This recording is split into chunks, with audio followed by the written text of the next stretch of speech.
नाज़रीन, मेरे कप्तान जब क्रिकेट टीम के कप्तान थे तो उनके बारे में मशहूर था कि वो अपनी मर्जी करते हैं, किसी की नहीं सुनते थे।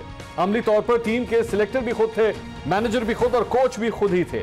टीम में किसको सिलेक्ट करना है, किसको कब खिलाना है, कहां खिलाना है, कैसे खिलाना है, सब कुछ उनके हाथ में था। यहां तक भी कहा जाता है कि उनके दौर में सिलेक्शन कमेटी सिर्फ नाम की हद तक थी। वो बतौर कप्तान खिलाड़ियों के नाम पर्ची पर लिखकर सिलेक्शन कमेटी के हवाले करते, जिनका वो ऐलान कर देती थी। वो जिस पर हाथ रखते वो टीम में शामिल हो जाता, जिससे नाराज हो जाते उसे टीम से बाहर जाना पड़ता था। सिलेक्शन कमेटी चाहते हुए भी टीम में कोई तब्दीली करने की मजाज नहीं थी। मेरे कप्तान जिसे कहते वो पैड बांध लेता, जिसे कहते वो बॉल पकड़ लेता। ग्राउंड में मेरे कप्तान का सिक्का चलता था, किसी को बोलने की जरूरत नहीं होती थी। फिर खेल तब्दील हो गया, ग्राउंड की जगह सियासत का मैदान आ गया और क्रिकेटरों की जगह सियासतदानों ने ले ली। अब ना खेल वैसा है, ना स्टेडियम पहले वाला है, ना हालात वैसे हैं और ना ही टीम पहले वाली है। यह सियासत है और मेरे कप्तान का वास्ता सियासतदानों से है। यहां टीम की सिलेक्शन पर भी सवाल होंगे और खिलाड़ियों की परफॉर्मेंस भी तोली जाएगी। नाज़रीन, मेरे कप्तान की काबीना में गैर मुंतखब अफराद के हवाले से बेचैनी की खबरें आ रही हैं, इख्तलाफ की बातें हो रही हैं। काबीना में सब ठीक नहीं है।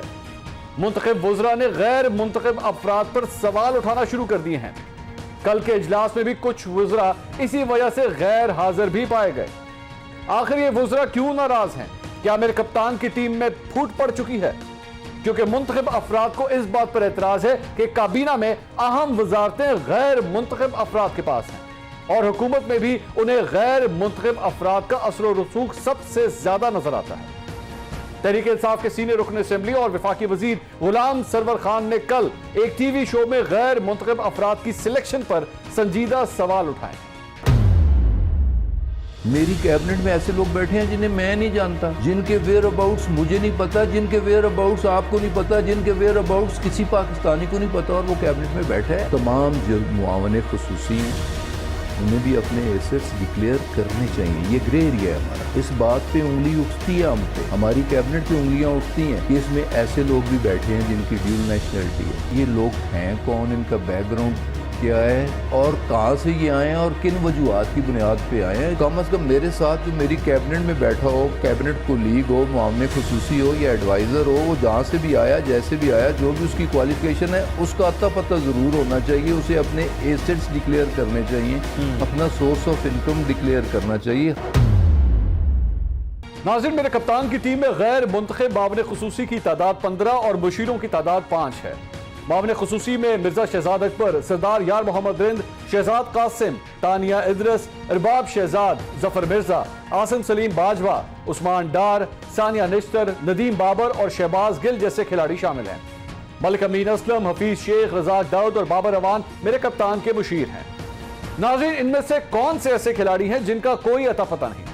क्या ये लोग हैं जिनके बारे में गुलाम सरवर खान कह रहे हैं कि उनके असासे चेक किए जाने चाहिए? नाज़रीन, गुलाम सरवर खान नहीं, मेरे कप्तान के वजीर साइंस फवाद चौधरी भी गैर मुंतखब अफराद के मेरिट पर सवाल उठा चुके हैं। इस वक्त एक नॉन इलेक्टेड लोगों की और इलेक्टेड लोगों की भी एक आई वुड से कि एक सर्द जंग जो है वो है और नॉन इलेक्टेड लोगों के ऊपर काफ़ी जो है वो ऑब्जेक्शंस हैं। आपने पार्टी कोई रीडू तो नहीं करनी है, उन लोगों को पार्टी हवाले कर दे जो ज़िंदगी में ज़ाहिर है कभी जो है वो काउंसलर भी नहीं रहे। फवाद चौधरी ने फिरदौस आशिक अवान के हवाले से अभी पिछले हफ्ते ही कहा था कि वो वजारत की अहल ही नहीं थी, उन्होंने लॉबिंग के जरिए वजारत हासिल की थी। कि मुंतखब और गैर मुंतखब में झगड़ा कई माह से जारी है। इस दौरान इफ्तिखार दुरानी, यूसुफ बेग मिर्जा, ताहिर खान और फिरदौस आशिक अवान को तब्दील भी किया गया। इस सारी सूरत हाल पर मेरे 5 सवाल हैं। सवाल नंबर 1, जो गैर मुंतखब अफराद की बात की जा रही है, क्या ये लोग मेरे कप्तान की मर्जी के बगैर शामिल किए गए हैं? ये कैसे हो सकता है कि मेरे कप्तान के खिलाड़ी उनकी टीम में शामिल हो और उनको उनका अता पता ही मालूम ना हो?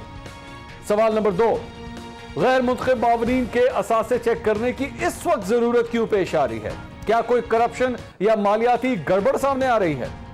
सवाल नंबर 3, वफाकी वजीर गुलाम सरवर खान के खिलाफ नैब इंक्वायरी की खबरें आई तो उन्होंने असेंबली पर इस पर रद्द अमल कुछ यूं दिया। नैब ने जो कार्रवाई करनी है जरूर करे, नैब को इंक्वायरीज करनी चाहिए। जिन्ना खादियां गाजरा ਉਹਨਾਂ ਦੇ ਪੇਟੇ ਪੀੜ, ਇਹ ਪੀੜ ਜ਼ਰੂਰ उठनी है, जरूर मेरा एहतसाब होना चाहिए।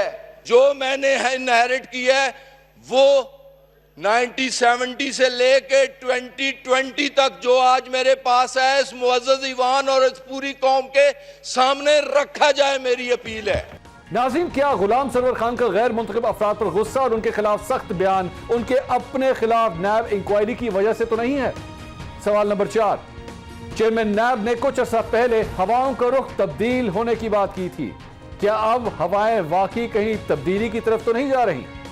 सवाल नंबर 5, मेरे कप्तान की काबीना अरकान की तादाद 51 तक जा पहुंची है, क्या यह तादाद यहां रुक जाएगी या अभी इश्क के इम्तिहान और भी है?